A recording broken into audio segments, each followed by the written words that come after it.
Hello guys, this is ராகுல் Kishokanth. Welcome to இப்பாக் explains. ஒரு நாடோடி குரூப்ல இருந்து ஒருத்தர் எந்தவித பேக்ரவுண்ட் சப்போர்ட்டுமே இல்லாமல் ஒரு எம்பையரை பில்ட் பண்ணுறாரு. அந்த எம்பையர் வந்து 600 இயர்ஸ் வந்து ஸ்ட்ராங்காக நிற்குது. அந்த எம்பையர் என்ன எம்பையர்னா ஆட்டோமன் எம்பையர். ஸோ எஸ், இந்த வீடியோவில் நம்ம ஆட்டோமன் எம்பையரோட ரைஸை பற்றி தான் பார்க்க போகிறோம். ஆட்டோமன் எம்பையர் வந்து 600 இயர்ஸ் ரூல் பண்ண ஒரு எம்பையர். இது வந்து 1299 1922 வரைக்கும் லாஸ்ட் ஆயிருக்கு. இந்த எம்பையர் 14th செஞ்சுரியிலிருந்து 19th செஞ்சுரி வரைக்கும் இருக்கிற ஒரு எம்பையர்.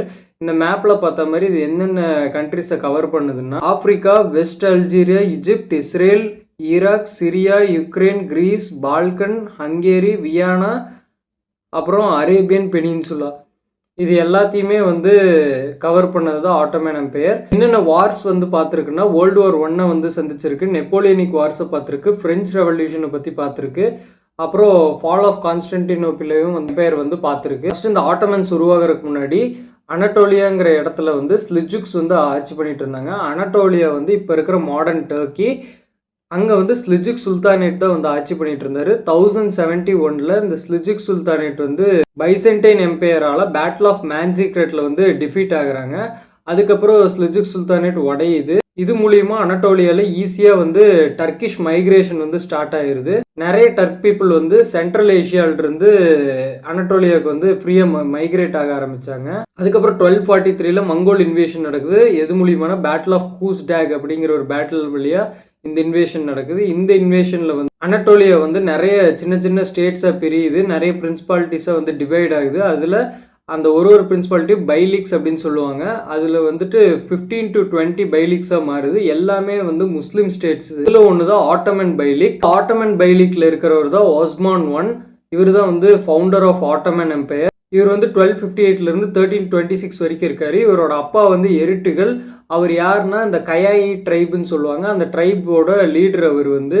இவங்க எல்லாருமே நாடோடிகள் தான். இந்த ஓகஸ்ட் டர்க்ஸ் யாருன்னா ஸ்லிஜுக் சுல்தானேட் வந்து ஃப்ரீ பண்ணி விட்டப்போ அந்த மைக்ரேஷன் மூலியமா சென்ட்ரல் ஏஷியாவிலிருந்து ஈரான் அப்புறம் மெசோபோட்டியமாவுக்கு மைக்ரேட் ஆகி வந்தவங்க தான் இந்த ஓகஸ்ட் டர்க்ஸ்.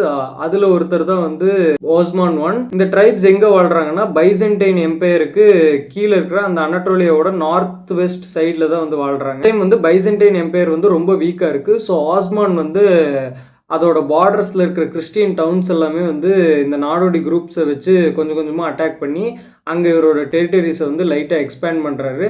இவரோட ஃபாலோவர்ஸ் வந்து காசி வாரியர்ஸ் அப்படின்னு கூப்பிடுவாங்க. காசி வாரியர்ஸ்னால் யாருன்னா அவங்க வந்து இஸ்லாமிக் ஃபைட்டர்ஸு. அவங்க வந்துட்டு இந்த கிறிஸ்டியன்ஸ்க்கு எதிராக நடக்கிற சண்டையை வந்து ஒரு புனிதமான ஒரு சண்டை, நம்ம வந்து நல்லதுக்காக தான் இந்த சண்டை போடுறோம் அப்படின்னு சொல்லி நம்பி சண்டை போடுறவங்கள தான் இந்த காசி வாரியர்ஸ். ஆஸ்மான் என்ன பண்ணுறாருன்னா பைசன்டைன் எம்பையரோட பார்டர்ஸ் வந்து அடிக்கிறாரு.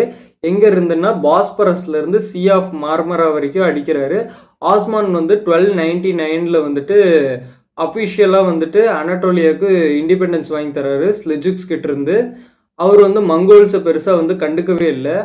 அவர் ஒரு இண்டிபெண்ட் ரூலராக செயல்பட்டார். அவர் வந்து ஈவன் காயின்ஸ் கூட அச்சடிக்க ஆரம்பிச்சிட்டாரு. ஆஸ்மான் வந்து அனட்டோலியாவை சுற்றி ஒரு பெரிய டெரிட்டரி பவுண்டரி லைன்ஸ் எல்லாமே வந்து போட்டு அனட்டோலியா வந்து ஒரு செப்பரேட் ஸ்டேட்டாகவே மாற்றி காட்டினார். ஆட்டோமன் எம்பையர் வந்து ஆஸ்மான் I கீழே தான் வந்து ஃபஸ்ட்டு ஆரம்பிக்குது. இந்த எம்பையருக்கு ஏன் ஆட்டோமன்ஸ்ன்னு பேர் வந்துச்சுன்னா ஆஸ்மான் I வந்து அரபிக்கில் சொல்லும்போது உத்தாமான் அப்படின்னு வரும். உத்தாமான்னா காலப்போக்கில் வந்து அது ஆட்டோமேனு மாறுச்சு. இப்படிதான் வந்து ஆட்டோமன் எம்பையருக்கு வந்து ஆட்டோமன் வந்து பேர் வந்துச்சு. எல்லாருமே வந்து முஸ்லிம்ஸ் தான். ஸோ ஆஸ்மான் I 1326 இறந்ததுக்கு அப்புறம் ஆஸ்மான் I பையனான ஆர்கான் I வந்துட்டு 1326 to 1362 வரைக்கும் அவர் ஆட்சி பண்றாரு. இவர் வந்துட்டு ஃபர்ஸ்ட் புர்சா எம்பையரோட ஃபர்ஸ்ட் கேபிட்டலாக வந்து எடுக்கிறாரு. வந்து ஆட்டோமன் எம்பையரில் வந்துட்டு ஒரு அட்மினிஸ்ட்ரேஷனை ஸ்ட்ராங்காகவும் மிலிட்ரியை வந்து ஹெவியாக வந்து இன்வெஸ்ட் பண்ணாரு. ப்ளஸ் எக்கனாமிக்கை வந்து அங்கே பில்டு பண்ண ஆரம்பித்தார். அப்புறம் ஒரு பர்ஃபெக்ட் ஸ்டேட்டாக வந்து மாற்றினார். அப்புறம் யாருமே டிபெண்ட் ஆகி போகிற மாதிரி இருக்காமல் இருந்தார்.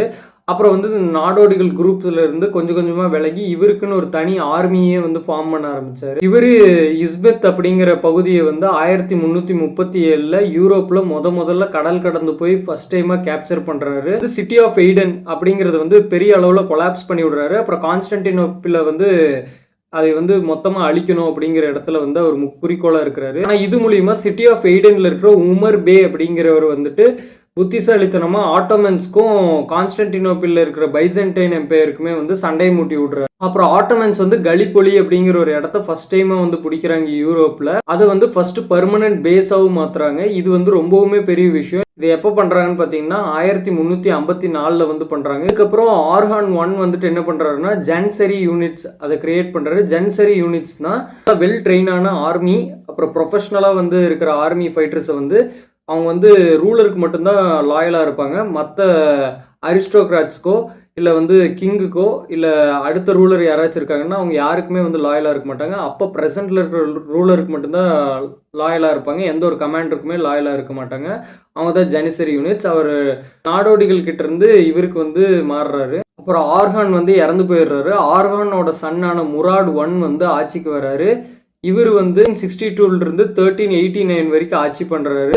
ஃபர்ஸ்ட் ஆட்டோமன் எம்பையரோட ஒரு பேஸில் வந்துட்டு எல்லா விஷயங்களும் கிடைக்கிற மாதிரி பண்ணுறாரு யூரோப்பில் கலிப்பொலியில். அதுக்கப்புறம் இவர் வந்து மொத்த இதையும் பைபாஸ் பண்ணி போகிறாரு. போய் கான்ஸ்டன்டினோப்பிளை வந்து முற்றுகையிடுறாரு. பின்ன அது சுற்றி இருக்கிற எல்லா கனெக்ஷன்ஸையுமே வந்து கட் பண்ணி விடுறாரு. இவர் வந்து அட்ரினோப்பிளை வந்து 1361 கேப்சர் பண்ணுறாரு. அதை கேப்சர் பண்ணி அதுக்கு வந்து எட்ரைன் அப்படிங்கிற புது பேரை வைக்கிறாரு. இதுதான் வந்து ஆட்டோமன்ஸோட செகண்ட் கேபிட்டலாக வந்து மாறுது. முராட் வந்து ஆட்டோமன் எம்பையரோட ஒரு தேர்ட் ரூலர். இவர் ரொம்பவுமே பிரில்லியண்டான ஒரு ரூலர். இவர் என்ன பண்ணுறாருன்னா மரிஸ்டா ரிவர் வேலி அப்படிங்கிற வேலியை வந்து கடந்து போகிறாரு. யாருமே எதிர்பார்க்காத ஒரு பகுதி அது. அந்த பகுதிக்குள்ளே பூந்து மற்ற சைடு வராரு. வந்து கான்ஸ்டன்டினோப்பிளை ஃபுல்லாக சீஜ் பண்ணுறோங்கிற நோக்கத்தில் வராரு. அந்த கான்ஸ்டன்டினோப்பிளுக்கு போகிற கிரெயின்ஸாக இருக்கட்டும், அப்புறம் டாக்ஸஸாக இருக்கட்டும், அதுக்கு போகிற பண உதவியாக இருக்கட்டும், கப்பல் உதவியாக இருக்கட்டும், நிறைய சப்ளைஸாக இருக்கட்டும், எல்லாத்தையும் கேன்சல் பண்ணுறாரு. இந்த வழியில் வரப்போகும்போது நிறைய சர்பியன்ஸையும் வந்து அவர் கொள்றாரு. பல சிட்டிஸை வந்து இன்வைட் பண்ணி அங்கே இருக்கிற பொக்கிஷங்கள் எடுக்கிறாரு. அங்கேயும் வந்து அவர் எக்ஸ்பேண்ட் பண்ணிகிட்டே போயிட்டு இருக்கிறாரு. இப்படி பண்ணிகிட்டே போயிட்டு இருக்கும்போது பைசன்டைன் எம்பையரை சேர்ந்த ஒரு கிங் ஜான் வி பாலகோலிகஸ் அப்படிங்கிற கிங் வந்துட்டு அவரோட ஆர்மியை வந்து மொபிலைஸ் பண்ணி இவரை வந்து ஃபுல்லாக வீழ்த்தணும்னு அவரோட மொத்த யூரோப்பில் இருக்கிற எல்லா அலைஸ் கண்ட்ரிஸையும் சேர்த்து ஆர்மியை வந்து ஃபார்ம் பண்ணுறாரு. ஆனால் இவரோட மொபிலைசேஷன் ஃபெயில் ஆகுது. ஈஸியாக வந்து முராட் 1 வந்துட்டு அவரோட பிரில்லியன்ட் டாக்டிக்ஸை யூஸ் பண்ணி உள்ளே அடிச்சு தூக்கிட்டு போய் அதை கேப்சரும் பண்ணிடுறாரு. எங்கே நடக்குதுன்னா பேட்டில் ஆஃப் மரிஸ்டா அந்த வேலியில் தான் நடக்குது. 1371 நடக்குது. நிறைய சர்பியன் ஃபோர்ஸஸை வந்து இதில் முராட் 1 வந்துட்டு ரொம்பவுமே மோசமாக வந்து கிரஷ் பண்ணி எடுத்தார். முராட் வந்து மேசிடோனியாங்கிற பகுதியை வந்து 1371 கேப்சர் பண்ணுறாரு. இது வந்து ரொம்பவுமே பழங்காலத்தில் பூர்வீகமாக இருக்கிற இடம். இங்கே தான் வந்து அலெக்சாண்டர் த கிரேட் கூட பிறந்தாரு. இந்த இடத்த கேப்சர் பண்ணி இன்னும் வந்து ஸ்ட்ராங் ஆகுறாங்க. அப்புறம் முராட் வந்து பால்கன்ஸ்க்கு எதிராக வந்து போர் தொடுக்கிறாரு. இந்த போருக்கு பேர் பேட்டில் ஆஃப் கொசோவா. இது 1389 நடக்குது. இது ரொம்பவுமே வந்து ஒரு இன்ட்ரெஸ்டிங்கான போர். இந்த போரை பற்றி தனியாக இன்னொரு வீடியோலையும் பார்ப்போம். இந்த போரில் வந்து முராட் 1 ஜெயிக்கிறாரு. ஜெயிச்சு வந்து வேர்ல்ட்லேயே ஒரு ஸ்ட்ராங்கஸ்ட் எம்பையரை வந்து பில்டு பண்ணுறாரு. அப்போ ஆட்டோமன் எம்பையர் தான் வந்து பீக்கில் இருந்துச்சு. ஒரு ஸ்ட்ராங்கஸ்ட் எம்பையர் வந்து பில்ட் ஆகிட்டு இருந்த சமயம் முராட் 1 வந்து கொல்லப்படுறாரு. யார் மூலியமானா சர்பியன் ஃபோர்ஸஸ் மூலியமா. ஏன்னா இவர் சர்பியாவை இன்வைட் பண்ணி போனார் இல்லையா, ட்ரெஷர் எல்லாம் எடுத்துட்டு. அவங்க வந்து ரிவெஞ்ச் எடுக்கிறதுக்காக முராட் 1 வந்து கொலை பண்ணிடுறாங்க. முராட் 1 கொலை பண்ணாலுமே அவரோட எம்பையர் வந்து இன்னும் ஸ்ட்ராங் ஆகிட்டே தான் போச்சு. முராட் 1ஓட சன்னான பைசத் 1 வந்து ஆட்சிக்கு வர்றாரு. அவரோட பீரியட் வந்து 1389 to 1402 வரைக்கும் இருக்கிறாரு. பீரியட் தான் வந்து ஆட்டோமன் எம்பையர் பீரியட்லேயே வந்து ரொம்பவுமே ஒரு முக்கியமான பீரியட். அப்புறம் ஒரு டேர்னிங் பாயிண்ட்டும் கூட. இவர் வந்து அந்த எம்பையரோட எக்ஸ்பான்ஷன் எல்லாம் தவிர்த்துட்டு இவர் மறுபடியும் ரிட்டர்ன் அனட்டோலியாவுக்கே வர்றாரு. அனட்டோலியாவுக்கு வந்து அங்கே இருக்கிற கொன்யா அப்படிங்கிற ஒரு இடத்த வந்து கேபிட்டலாகவும் நிறுவுறாரு. அங்கேயே அவர் இருக்காரு. இவரோட எக்ஸ்பான்ஷன் எப்படி இருக்குன்னா முராட் 1 ஆர்ஹான் 1 ஆஸ்மான் 1 மாதிரி இல்லாமல் ஒரு பீஸ்ஃபுல்லாக போகுது. எப்படின்னா டர்க்ஸில் இருக்கிறவங்கள மேரேஜ் பண்ணிக்கிட்டு அது மூலியமாக அவங்களோட பார்டர்ஸை வந்து விரிவாக்கம் பண்ணிக்கிறாங்க. இப்படி வந்து அவர் ஒரு கண்ட்ரிஸையும் வந்து இணைச்சிட்டே வந்து வரப்போகும்போது இந்த சைடு வந்துட்டு மொத்தமாகவே இணைச்சிடுறாரு. அதுக்கப்புறம் இவர் வந்து மறுபடியும் பால்கன்ஸ் கூட சண்டை போடணும் அப்படின்னு ஒரு முடிவுக்கு வர்றாரு. அதுக்கப்புறம் பைசத் 1 வந்து என்ன பண்ணுறாருன்னா குயிக்காக வந்துட்டு அவருக்கு எதிராக திரும்புகிற புரட்சியாளர்களை வந்து 1390 வந்து ஃபுல்லாகவுமே கொன்று எடுக்கிறாரு. அதுக்கப்புறம் வந்து பல்கேரியாவை வந்து பிடிக்க போகிறாரு. அங்கே போய் பல்கேரியாவுமே பிடிக்கிறாரு. ஃபர்ஸ்ட் ஆட்டோமனோட அட்மினிஸ்ட்ரேஷனை அங்கேருந்து ஸ்டார்ட் பண்ணுறாரு. ரொம்ப பெருசாக ஸ்டார்ட் பண்ணுறாரு. பல்கேரியாவை பிடிச்சதுக்காக பதிலடி கொடுக்கறதுக்காக ஹங்கேரி வந்துட்டு அந்த டைமில் வந்துட்டு இவங்களை எதுக்கணுங்கிறதுக்காக குருசேடர் படை அமைச்சது. குருசேடர் படைங்கிறது வந்து கிறிஸ்டியன்ஸ் குரூப், சின்ன சின்ன கிறிஸ்டியன் குரூப்ஸ் எல்லாருமே சேர்ந்து அவங்க நிலத்துக்காக ஒற்றுமையாக இணைஞ்சு சண்டை போடுறது தான் வந்து இந்த குருசைடர் குரூப். இது வந்து பைசத் ஒன்னுக்காக எகெயின்ஸ்டாக வந்து இந்த குரூப்பை வந்து தயார் பண்ணியிருந்தாங்க ஹங்கேரி. எல்லாருமே சேர்ந்து பைசத் ஒன்னை பேட்டில் ஆஃப் நிக்கோபோலஸ் அப்படிங்கிற பேட்டில் வந்து டெனூப்ல நடக்குது 1396. அதில் ஃபைட் பண்ணுறாங்க. அதுலேயும் பைசத் ஒன் ஜெயிச்சுட்டு அவரோட டெரிட்டரிஸை வந்து எக்ஸ்பேண்ட் பண்ணிட்டே போகிறாரு. இங்கே தான் வந்து திருப்பு முனையே ஆரம்பிக்குது.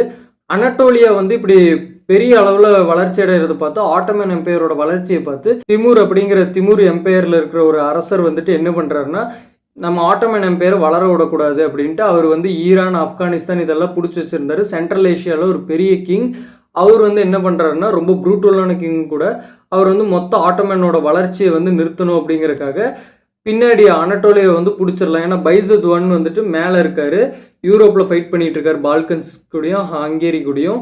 இவங்க கீழே வந்து இதை பிடிச்சிடலாம் அப்படின்னு சொல்லி திமுர் வந்து உள்ளே வந்து கொஞ்சம் கொஞ்சமாக எல்லாத்தையும் பிடிச்சிட்டு வர. இப்படி பிடிச்சிட்டு வர பைசத் ஒன்னுக்கும் வந்துட்டு அங்கே இன்ஃபர்மேஷன் தெரியுது. ஸோ பைசத் ஒன்னும் வந்து அங்கேருந்து வராரு, திமுரு வந்து இந்த சைடு பிடிச்சிட்டே வர்றாரு. ரெண்டு பேருமே ஒரு இடத்துல மீட் பண்ணிக்கிறாங்க.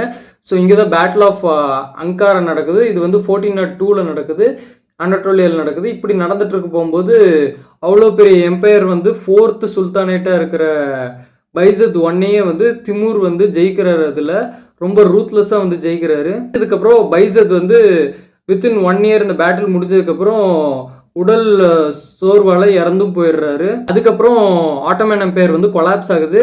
பைசத்தோட சன்ஸ் வந்து 5 பேர். அந்த 5 பேருமே வந்து த்ரோனுக்காக ஆசைப்பட்டு ஒருத்தருக்கு ஒருத்தர் அடிச்சுக்கிட்டு ரொம்பவுமே பிரிஞ்சு அனட்டோலியாவை வந்து தனித்தனியாக பிரித்து வந்து அவங்க அப்பா பிடிச்சிருந்த இடத்தெல்லாமே பிரித்து ஒரு சொத்து பிரிக்கிற மாதிரி பிரிக்க ஆரம்பிச்சிட்டாங்க. திமுர் போகும்போது அந்த இடத்த வந்து ஒரு பிரின்ஸை வந்து ஹையர் பண்ணிட்டு போனார்.